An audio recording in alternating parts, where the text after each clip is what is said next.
સાપની કાચળી શું છે? સજીવ સૃષ્ટિમાં શરીરનું રક્ષણ મહત્વનું છે. વિવિધ ભૌગોલિક સ્થિતિ, વિવિધ હવામાન અને પર્યાવરણમાં રહેનારા પ્રાણીઓમાં શરીરના બાહ્ય રક્ષણ માટે વિવિધ કુદરતી તરકીબો હોય છે. કેટલાકના શરીરના ઉપર ભરચક વાળ હોય છે, કેટલાકની ચામડી જાડી હોય છે તો કેટલાકને સખત કવચ હોય છે. પરંતુ સાપની વાત જુદી છે. સાપ, અજગર જેવા પગ વિનાના પેટ ઘસડીને ચાલનારા પ્રાણીઓને લચીલા શરીર હોય છે.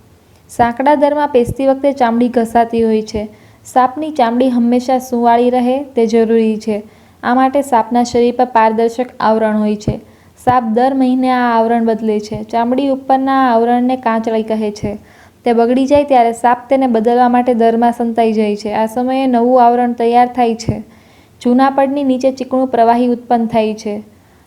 નવું આવરણ તૈયાર થાય એટલે સાપ મોજામાંથી બહાર નીકળતો હોય તે રીતે કાચળી તોડીને બહાર આવે છે. જૂની કાચળી છોડીને તે ચાલ્યો જાય છે.